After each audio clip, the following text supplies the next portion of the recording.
Assalamualaikum warahmatullahi wabarakatuh. Bagaimana kabarnya hari ini anak-anakku? Semoga kalian selalu sehat walafiat dan selalu dalam lindungan Allah Subhanahu wa taala. Alhamdulillah, hari ini kita bisa belajar bersama lagi. Untuk kali ini kita akan belajar tentang qada dan qadar.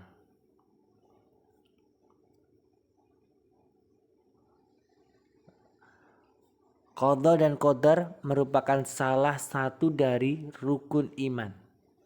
Masih ingatkah kalian rukun iman? Ya, rukun iman ada 6. Yang pertama, iman kepada Allah. Yang kedua, iman kepada malaikat. Yang ketiga, iman kepada kitab Allah. Yang keempat, iman kepada Rasul. Yang kelima, iman kepada hari akhir. Dan yang terakhir, iman kepada qada dan qadar. Hari ini kita akan pelajari qada dan qadar. Oke? Apakah qada itu? Ya. Qada menurut bahasa berarti melakukan atau melaksanakan ketetapan. Ya. Sedangkan menurut istilah qada adalah terlaksananya ketetapan atau ketentuan Allah yang sudah dibuat sejak zaman azali.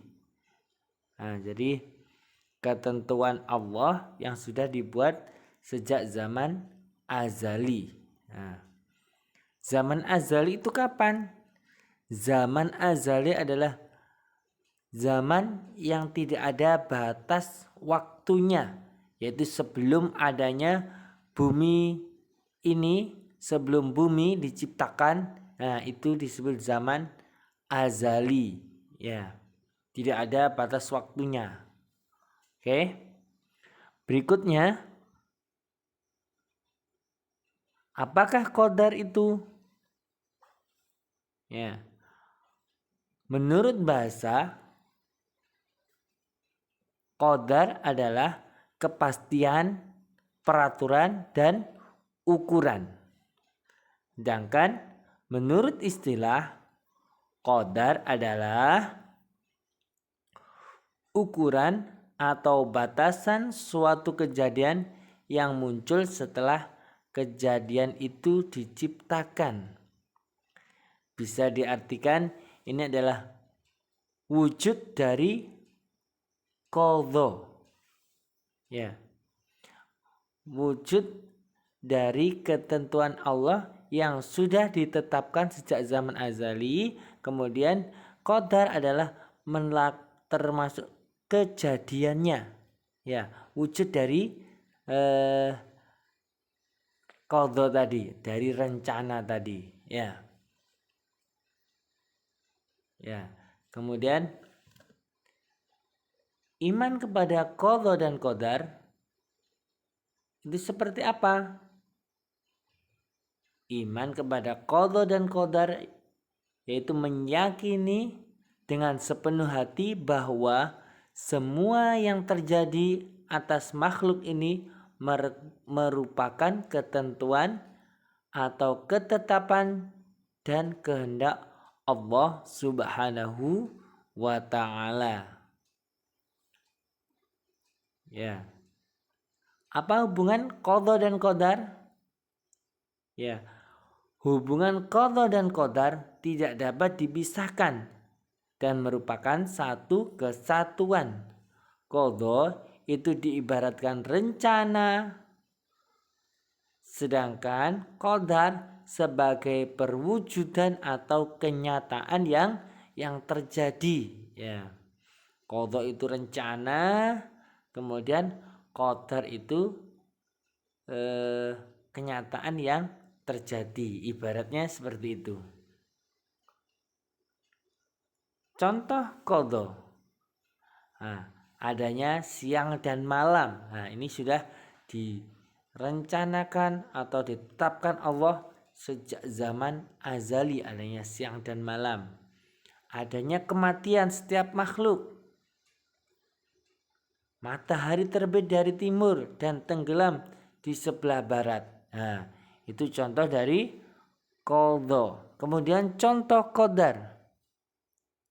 Jika ingin juara kelas harus belajar dengan sungguh-sungguh. Contoh lagi, jika ingin sukses harus belajar dengan tekun dan jangan lupa berdoa. Jika ingin menjadi penghafal Al-Quran harus rajin murojaah dan menghafalnya. Ini contoh-contoh dari qadar. Qadar disebut juga takdir. Takdir dibagi menjadi dua, yaitu takdir mubram dan takdir mu'allaq. Apakah takdir mubram? Takdir mubram yaitu takdir yang tidak bisa berubah. Jadi sudah ditetapkan Allah dan tidak akan berubah. Contohnya apa? Kita lahir dari suku apa? Siapa orang tua kita? Jenis kelamin kita, kematian dan lain-lain. Itu tidak bisa dirubah. Kita dilahirkan di suku Jawa, kita tidak bisa memilih kita pilih di suku Sunda, tidak bisa. Kita dari ayah ibu, lahir dari ayah ibu kita nggak bisa memilih ayah ibu yang lain. Jenis kelamin kita juga, itu kita tidak bisa memilih, tidak bisa merubah. Itu sudah ketentuan dari Allah Subhanahu wa ta'ala. Berikutnya takdir mu'allaq. Apakah takdir mu'allaq itu? Takdir mu'allaq yaitu takdir yang bisa berubah dengan ikhtiar dan doa. Contohnya, orang bodoh bisa menjadi pintar jika mau belajar dengan sungguh-sungguh dan berdoa.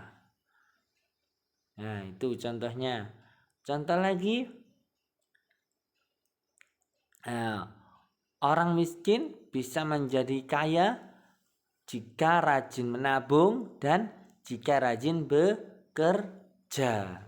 Itu takdir mu'allaq dan takdir mubram. Mungkin itu yang dapat Ustadz Rozi sampaikan. Semoga dapat diambil hikmahnya dan bisa menjadi ilmu yang bermanfaat. Kurang lebihnya Ustadz akhiri, billahi sabil haq fastabil khairat. Wassalamualaikum warahmatullahi wabarakatuh.